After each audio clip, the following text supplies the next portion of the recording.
Hello, and welcome to another mini-episode of Coaster Kings Radio. I'm Ian O'Donnell. Today's episode explores a nostalgic roller coaster whose legacy was stained by tragedy. Join me for part 2 of my series, Lost Coasters of California. Marriott's 1976 entrance into the regional park market was certainly the splashiest probably since Disney. Envisioned as the first purpose-built theme park chain, Marriott simultaneously opened 2 near-identical, America-themed parks to coincide with the bicentennial of 1976. It was originally supposed to be 3 parks that all look the same. The Great America Parks were built with years of regional park development. Remember that Six Flags, Kings Entertainment, and a whole slew of independent parks came before them, and it shows that. This is a shameless plug, but I discussed the really clever design and features of the Great America Parks in depth with Sean and Alex in an episode of Coaster Kings Radio from last season.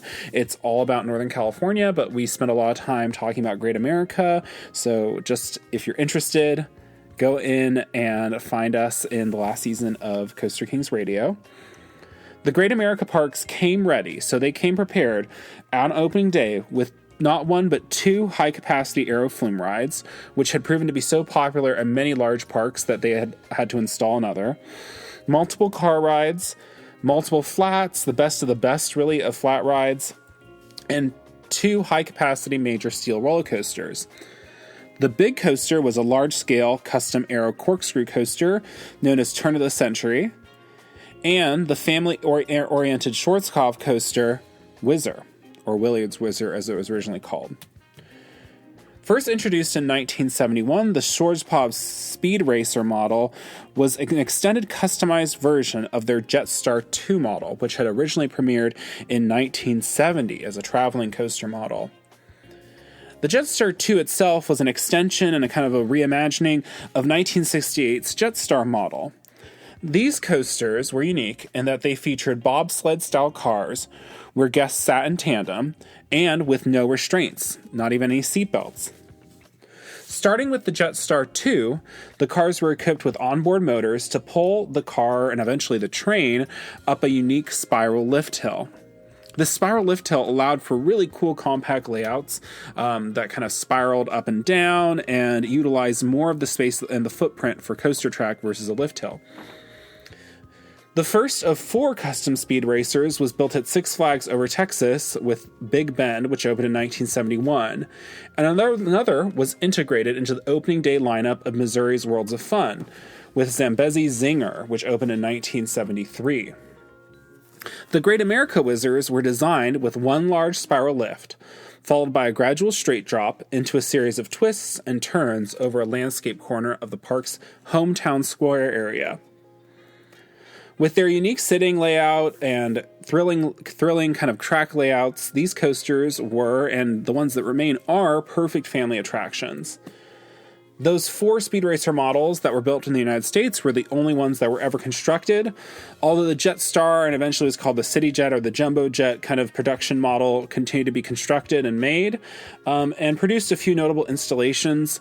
Probably the most famous for coaster enthusiasts is the former Black Hole, which is well remembered. That was at Alton Towers Park. These Schwarzkopf creations were decidedly more sophisticated than their aero mine trains and the other aero coasters that preceded them. And in fact, I found articles that have noted that even enthusiasts saw that there was more precision engineering in the track layouts. Everything from the German designers' track profiling to the coaster's control systems was more sophisticated than what aero had. Part of that sophisticated control system was the use of electric eyes in helping maintain block braking throughout the ride system. And so while Schwarzkopf rides were sophisticated, they were not without their faults. And the 2 Whizzers definitely had some problems. Designed to run multiple trains, the Whizzer suffered blocking issues from the moment it opened.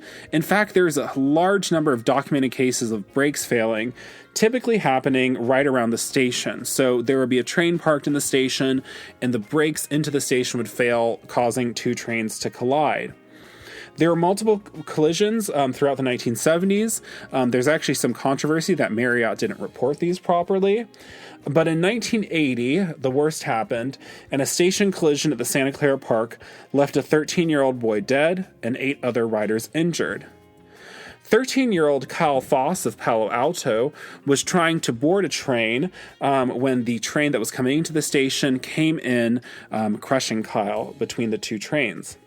Some people have also said, some witnesses have said, that there was a collision on the coaster track, like during the ride itself, which flung 3 riders out of the coaster car, but that has widely been debunked.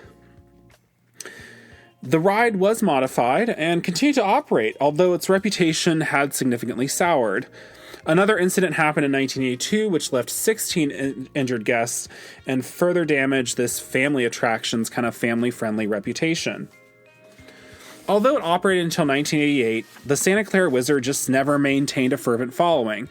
Its kind of reputation as a dangerous ride had been cemented, and unlike its Gurney Park counterpart, it was not a particularly popular and iconic attraction.